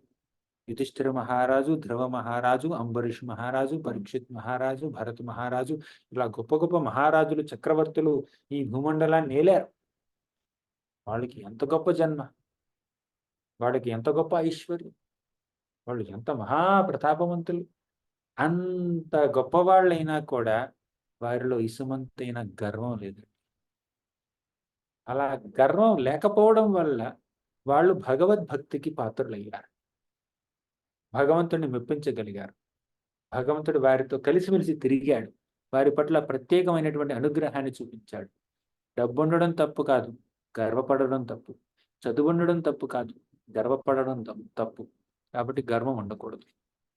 తర్వాత ఏమన్నారంటే, నమో అకించన విత్తాయ నివృత్త గుణవృత్తయే ఆత్మారామాయ శాంతాయ కైవల్యపతయే నమః. నమో అకించన విత్తాయ.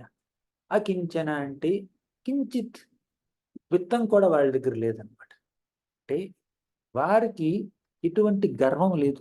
మేము ఇంత గొప్పవాళ్ళమని, మహాయోధులమని, మహాపండితులమని, అందగాళ్ళమని వారికి ఎటువంటి గర్వం లేదు. అటువంటి వారి యొక్క విత్తం అన్నమాట కృష్ణుడు. నమో అకించన విత్తాయ అంటే అంటారు చూడండి, భక్త పారిజాతం అంటారు చూడండి. భక్తులను అనుగ్రహించేటటువంటి పారిజాతం. వారి యొక్క సంపద ఆయనే. వారికి ఎటువంటి సంపదలు లేకపోయినా కూడా భగవంతుడి పట్ల వారికి ఉన్నటువంటి ప్రేమ, భక్తి, అనురాగమే వారి యొక్క నిజమైనటువంటి సంపద. అందుకే ఆయన్ని అకించన విత్తాయ, నివృత్త గుణవృత్తయే. ఇటువంటి గుణాల చేత ప్రభావితం కాడు. ఇటువంటి గుణాల చేత ప్రభావితం కానటువంటి భక్తులకి ఆయన ఎప్పుడు అందుబాటులో ఉంటాడు. ఆత్మ రామాయ శాంతాయ కైవల్యపతయే నమః. ఆయన ఆత్మారాముడు, ఇప్పుడు ప్రశాంతంగా ఉంటాడు. కైవల్యాన్ని ప్రసాదించేటటువంటి గొప్ప కరుణామూర్తి ఆయన. అందుకే మనం ఆయన యొక్క అకించన భక్తులుగా మారాలి. అది ఈ 2 శ్లోకాల యొక్క సారాంశం. తరువాత కుంతిమాత భగవంతుని ఎలా కొనియాడిందంటే, మన్యే త్వాం కాలమీశానం అనాది నిధనం విభుం సమం చరంతం సర్వత్ర భూతానాం యన్మిథః కలిః. మన్యే త్వాం కాలమీశానం. కృష్ణ, నేను నిన్ను కాలంగా అనుకుంటున్నాను. అంటే భగవంతుడికి ఎన్నెన్నో రూపాలు ఉన్నాయి, అందులో ఒక రూపం కాలం, అంటే టైం. కృష్ణుడే అంటాడు భగవద్గీతలో, కాలోస్మి లోక క్షయత్కృత్ ప్రవృద్ధో అంటాడు. కాలోస్మి, నేనే కాలాన్ని. కాల రూపంలో ఆయన ఏం చేస్తాడండి? లోక క్షయత్కృత్, లోకాన్ని క్షయించే విధంగా చేస్తాడు. అంటే కాలక్రమేణా ఈ ప్రపంచంలో పుట్టినటువంటిది ఏదైనా కూడా క్షీణించాలి, పూర్తిగా వడలిపోవాలి. ఇప్పుడు ఒక చిన్న పుష్పాన్ని, ఒక పువ్వుని తీసుకొచ్చి అక్కడ ఎదురుగా పెట్టుకోండి, మీ ఎదురుగా. అలా చూస్తూ ఉండండి, ఏం మార్పు కనిపించదు. కానీ ఒక గంటకి చూడండి, కాస్త వడలిపోతుంది. సాయంత్రం వచ్చి చూడండి, పూర్తిగా వడలిపోతుంది. 2 రోజులు ఆగి చూడండి, బ్రౌన్ పౌడర్ అయిపోతుంది. అవునా? ఒక ఆకైనా, ఒక పువ్వు అయినా, ఇంకేదైనా కూడా అలా శక్తి సన్నగిల్లిపోతుంది, పరిమళం పోతుంది అనమాట. ఒక వ్యక్తి చూసుకోండి, చిన్నప్పుడు చాలా అందంగా ముద్దుగా ఉంటారు, అలా మెల్లిగా పెరిగి పెద్ద అవుతారు. వారిలో ఉన్నటువంటి ఆ తీయదనం మెల్లిగా తగ్గుతూ ఉంటుంది. ఇంకా కొంచెం వృద్ధాప్యం వచ్చేసరికి ముఖంలో ముడతలు వస్తాయి, వెంట్రుకలు తెల్లగా అయిపోతాయి, తర్వాత వాళ్ళు చాలా ముసలి వాళ్ళు అయిపోతారు అనమాట. అందుకే ఈ ప్రపంచంలో ఉన్నటువంటి భౌతిక పదార్థం ఏది శాశ్వతం కాదు. కాలం అలా ముందుకు వెళ్తున్న కొద్దీ, కాలం కొనసాగుతున్న కొద్దీ వ్యక్తుల యొక్క శక్తి సన్నగిలుతుంది, వస్తువుల యొక్క అందం సన్నగిలుతుంది అనమాట. అందుకే ఆయన కాలం ఉన్నారు. మన్యేత్వాం కాలమీశానాం అనాది నిధనం విభుం. ఆయనకి ఆది లేదు, కానీ కాల రూపంలో అన్నింటికీ ఆదిని అంతాన్ని కలిగించేది ఆయనే. సమం చరంతం సర్వత్రా భూతానాం యన్మిథః కలిః. సమం చరంతం సర్వత్రా అంటే అందరి పట్ల సమభావం కలిగినటువంటి వాడు.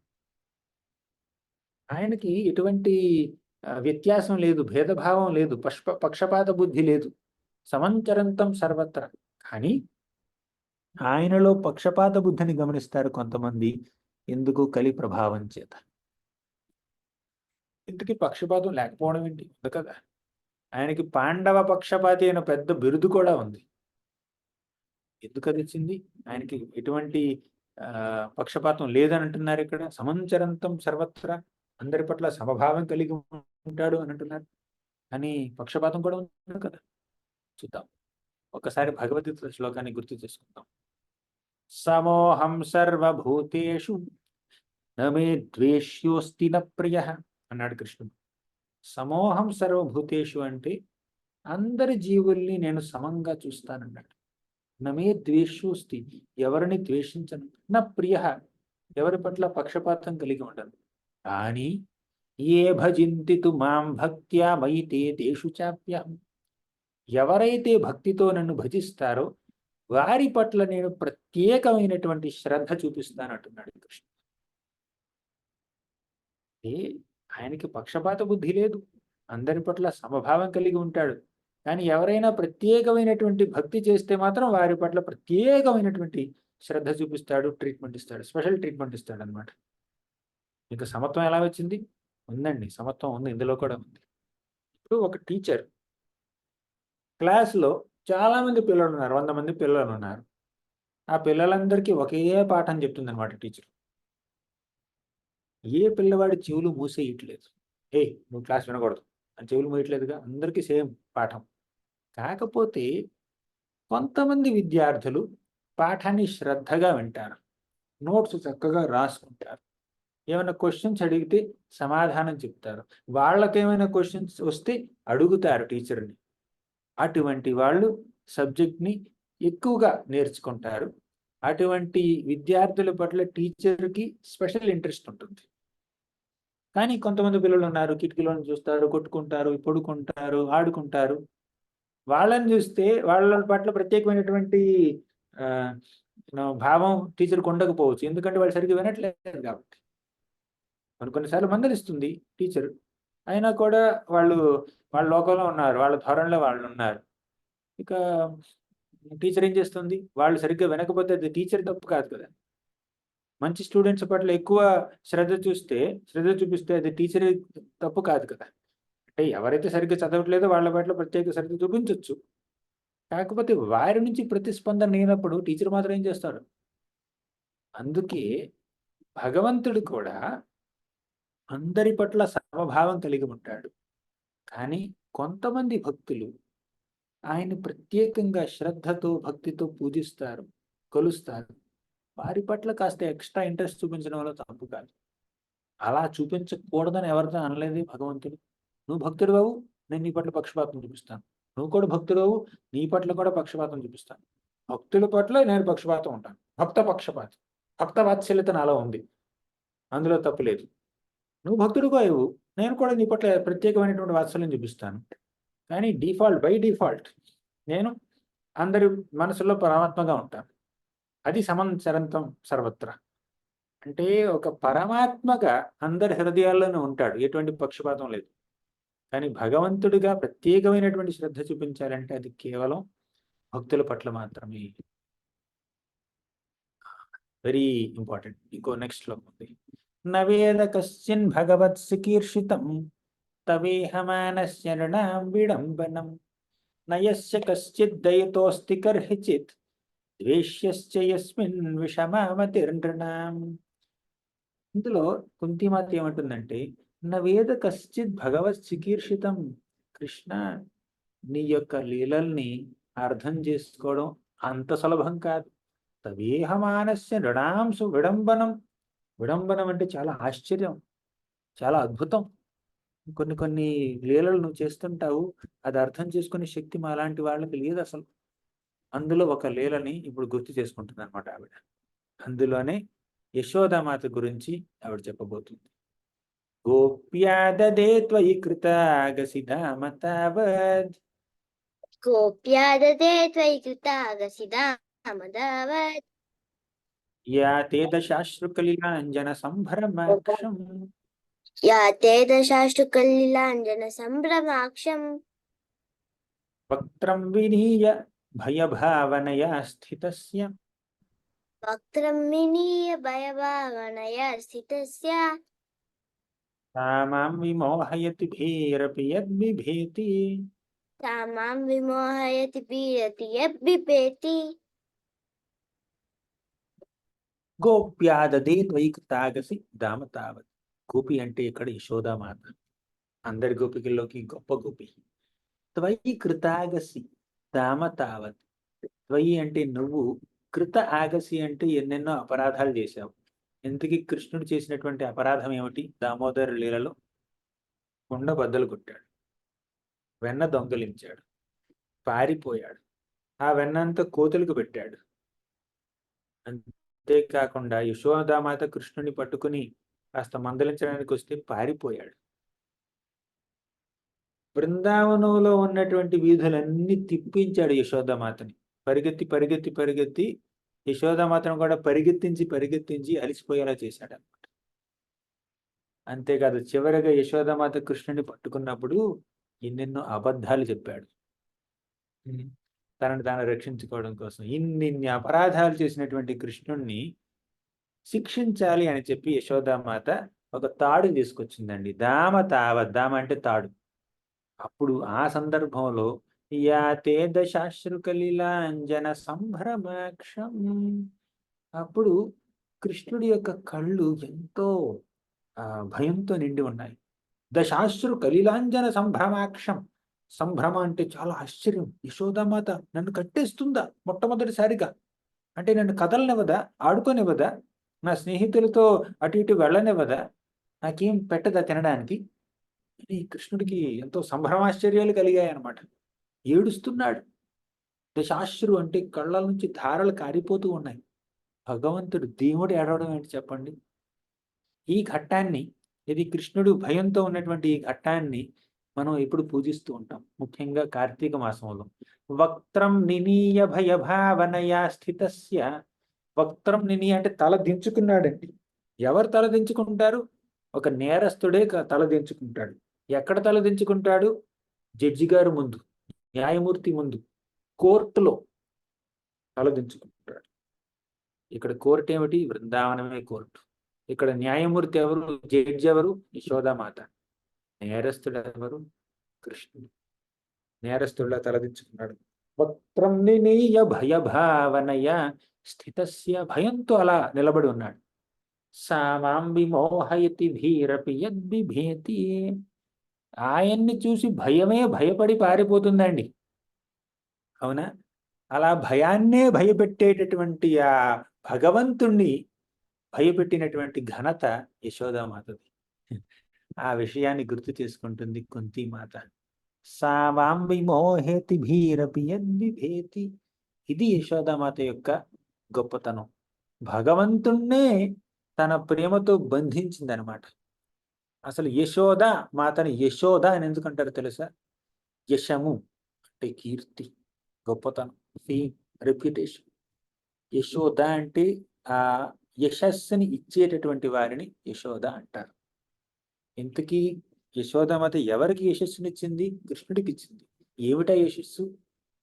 భక్తుల చేత బంధింపబడతాడు, భక్తుల ప్రేమ చేత బంధింపబడతాడు అన్నటువంటి కీర్తిని కృష్ణుడికి ప్రసాదించింది యశోదామాత.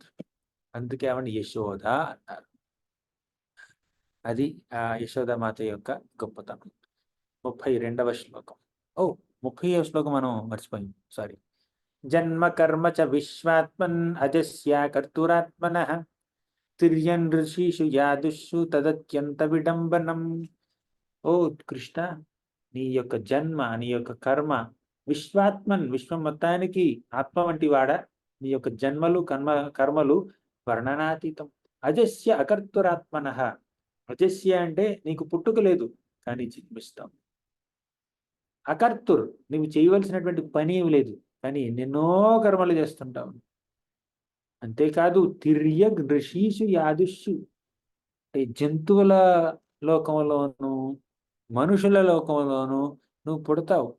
అంటే కృష్ణుడు ఎన్నెన్నో అవతారాలు దాలుస్తాడు. కొన్నిసార్లు జంతువుగా, తాబేలుగా, చేపగా, మానవుడిగా, బ్రాహ్మణుడిగా, క్షత్రియుడిగా ఇలా అవతారాలు దాలుస్తూ ఉంటాడు. తదత్యంత విడంబనం. అసలు జన్మే లేనటువంటి నువ్వు ఇన్ని జన్మలెత్తడం, జంతువుగా, పక్షిగా, మనిషిగా జన్మెత్తడం చాలా విడంబనం. విస్మయపరుస్తుంది మనందరినీ. అంతకన్నా విడంబనం ఏమిటంటే నీ భక్తురాలైనటువంటి యశోదామాత చేత బంధింపబడడం ఇంకా విడంబనం అని భగవంతుడి యొక్క ఆశ్చర్యకరమైనటువంటి లీలల్ని ఆవిడ గుర్తు చేసుకుంటూ ఉంటుంది. ఇప్పుడు తర్వాత వచ్చేటటువంటి కొద్ది శ్లోకాల్లో యశోదామాత భగవంతుడి యొక్క జన్మకి ఎన్నెన్ని కారణాలు ఉన్నాయో ఆ కారణాలని ఒక లిస్ట్ చేస్తుంది అనమాట. కేచిదాహురజం జాతం పుణ్యశ్లోకస్య కీర్తయే యదోహ ప్రియస్వాన్వవాయే మలయస్యేవ చందనం. కేచిదాహురజం జాతం. కొంతమంది అంటూ ఉంటారు అజం జాతం, పుట్టుకే లేనటువంటి ఆ భగవంతుడు పుట్టాడు. ఎందుకు పుట్టాడు? మొదటి కారణం పుణ్యశ్లోకస్య కీర్తయే, గొప్ప గొప్ప రాజుల్ని కీర్తించడం కోసం, వారి యొక్క యశస్సుని పెంచడం కోసం పుట్టాడు. తర్వాత యదోహ ప్రియస్యాన్వవాయే, యదు మహారాజు ఎంతో గొప్పవాడు. ఆయన వంశంలో జన్మించి ఆయన్ని కరుణించడం కోసం, ఆయన్ని ధన్యుని చేయడం కోసం పుట్టాడు. ఎలా? మలయస్యేవ చందనం. మలయ పర్వతాల మధ్యలో చందనం ఎలా పుడుతుందో యదువంశంలో కృష్ణుడు అలా పుట్టాడనమాట. అది రెండవ కారణం. ఇక మూడవ కారణం ఏమిటంటే అపరే వసుదేవస్య దేవక్యాం యాచితోభ్యగాత్ అజస్త్వమస్య క్షేమాయ వధాయ చ సురద్విషాం. అపరే వసుదేవస్య దేవక్యాం యాచితోభ్యగాత్. మూడవ కారణం ఏమిటంటే దేవకీ వసుదేవులు నిన్ను యాచించారు, కృష్ణ నన్ను మా బిడ్డగా జన్మించన్నారు. అజస్త్వమస్య క్షేమాయ వధాయ చ సురద్విషాం. నాలుగవ కారణం ఏమిటంటే మంచివారిని రక్షించడం కోసం, చెడ్డవారిని శిక్షించడం కోసం నువ్వు పుట్టావు. వధాయ చ సురద్విషాం. సురులంటే దేవతలండి.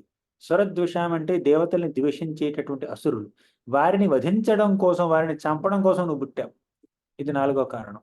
తర్వాత అజిస్త్వమస్య క్షేమాయ. యాక్చువల్లీ ఇది నాలుగో కారణం, ఇది ఐదో కారణం. నాలుగో కారణం ఏమిటంటే మంచి వారిని రక్షించడం కోసం, వారి క్షేమం కోసం, తర్వాత చెడ్డవారిని శిక్షించడం కోసం. ఇలా 5 కారణాలు చెప్పింది. ఇంకా ఉన్నాయండి. భారావతారణాయన్యే భువో నావ ఇవో దధౌ సీదంత్యా భూరి భారేణ జాతో హ్యాత్మ భువార్థితః. అంటే ఈ భూమి యొక్క భారాన్ని తగ్గించడం కోసం నువ్వు పుట్టావు. ఇది 6వ కారణం. భూమి చెడ్డ రాజులతో అలా భారం ఎక్కిపోయిందండి. వారిని రక్షించడం కోసం, భూమిని రక్షించడం కోసం నువ్వు పుట్టావు అన్నది. తర్వాత ఇంకొన్ని కారణాలు ఉన్నాయి. ఇదేమిటంటే బ్రహ్మదేవుడు నిన్ను కీర్తించాడు.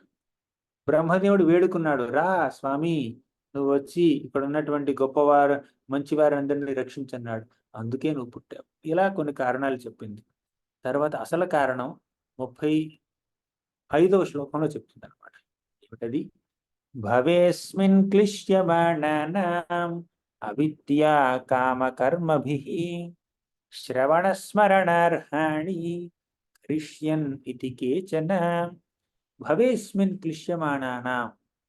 ఈ భౌతిక జగత్తులో క్లిశ్యమాణానం అంటే చాలా మంది వ్యక్తులు క్లేశాన్ని అనుభవిస్తున్నారు.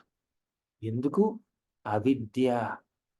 వారి యొక్క అవిద్య వల్ల, అజ్ఞానం వల్ల. ఆ అజ్ఞానం వల్ల కామ, వారికి ఎన్నెన్నో చెడ్డ కోరికలు కలుగుతూ ఉంటాయి. కర్మభిహి, చెడ్డ పనులు చేస్తూ ఉంటారు. అవిద్య వల్ల కామం పెరుగుతుంది, కామం వల్ల కర్మలు పెరుగుతాయి, ఆ కర్మం వల్ల క్లేశం వస్తుంది. 4 అవిద్య, కామ, కర్మ, క్లేశం. ఇలా జనన మరణ చక్రాల్లో, క్లేశాల్లో, కష్టాల్లో చిక్కుకుపోయినటువంటి బద్ధ జీవుణ్ణి రక్షించడానికి ఒకే మార్గం ఏమిటో తెలుసా? శ్రవణ స్మరణార్హాణి కరిష్యన్ ఇది కేచన. శ్రవణము అంటే భగవంతుడి యొక్క లీలల్ని వినడం. స్మరణ అంటే ఆయన్ని ఎప్పుడు స్మరించుకోవడం. అర్హాణి అంటే ఆయన్ని ఎప్పుడు పూజించడం. బేసికల్లీ భక్తి చేయడం. భక్తిలో ఉన్నాయి కదా, నవవిధ భక్తులు ఉన్నాయి కదా, శ్రవణం, కీర్తనం, స్మరణం, పాదసేవనం అని. అలా భక్తి మార్గాన్ని అందరికీ చక్కగా ప్రచారం చేయడం కోసం భగవంతుడు అవతరించాడు. ఇప్పటి వరకు ఎన్నెన్నో కారణాలు చూసాం. ఇంకొక కారణం ఏమిటంటే భక్తి మార్గాన్ని అందరికీ తెలియజెప్పడం కోసం ఆయన అవతరించాడు. ఇందుకే ఆ భక్తి యొక్క గొప్పతనం ఏమిటి? శృణ్వంతి గాయంతి గృణంత్యభీక్ష్ణశః స్మరంతి నందంతి తదేహితం జనాః. శృణ్వంతి గాయంతి గృణంత్యభీక్ష్ణశః స్మరంతి నందంతి తవేహితం జనః తయేవ పశ్యంతి చిరేణ తావకం భవప్రవాహో పరమం పదాంబుజం. శృణ్వంతి అంటే భక్తులు వింటారు భగవంతుడి గురించి. గాయంతి గానం చేస్తారు. గృణంతి అభీక్ష్ణశః ఆయన యొక్క గొప్పతనాన్ని ఎప్పుడు స్వీకరిస్తూ ఉంటారు, ఎల్లప్పుడూ. స్మరంతి ఎప్పుడు ఆయన్ని స్మరిస్తూ ఉంటారు. నందంతి తవేహితం జనాః ఇతర భక్తులు ఆయన్ని కొనియాడుతూ ఉంటే అది విని పులకరిస్తూ ఉంటారు భక్తులు. అటువంటి భక్తులు తయేవ పశ్యంతి అచిరేణ తావకం. అటువంటి గొప్ప గొప్ప భక్తులు అచిరకాలంలోనే భగవంతుడి యొక్క పదాంబుజాలని పాద పద్మాల్ని దర్శించుకోగలుగుతారు. భవ ప్రవాహో ఉపరమం, ఈ భౌతిక జగత్తు యొక్క ప్రవాహం నుంచి బయటపడగలుగుతారు. ఇది భక్తి మార్గం యొక్క శక్తి. జనన మరణ చక్రాలను ఆపుతుంది, భగవంతుడి దగ్గరికి మనల్ని తీసుకువెళ్తుంది అన్నమాట. ఇలా 36 శ్లోకాలు మనం చెప్పుకున్నాం. ఇంకా చాలా ఉన్నాయి. ఒక రోజులో కుంతి ప్రార్థనలు అవ్వవు, ఎంత ఫాస్ట్గా చెప్పుకున్నా. మిగిలినవన్నీ మనం వచ్చే వారం కంటిన్యూ చేద్దాం. ఇక్కడితో ఆపుదాం. ఈ శ్లోకాలను మీరు నేర్చుకోవడానికి ప్రయత్నించండి. ముఖ్యంగా కొన్ని శ్లోకాలు ఉన్నాయి చూడండి. దేవకి ఏమిటా శ్లోకం, ఫస్ట్ 3 శ్లోకాలు నేర్చుకోవచ్చు. తర్వాత గోపిక మన యశోదామాత శ్లోకం నేర్చుకోండి. గోప్యాదదే తవికృతాగసి దామ తావత్, అదొకటి నేర్చుకోండి. తర్వాత జన్మైశ్వర్య శృతభి స్త్రీభిర్ ఏదమాన మదః పుమాన్ ఒకటి నేర్చుకోవచ్చు. అసలు అన్నీ నేర్చుకోవచ్చు, ట్రై చేయండి. Thank you very much. గ్రంథరాజ్ శ్రీమద్ భాగవతం కి జయ, శ్రీల ప్రభుపాద్ కి జయ.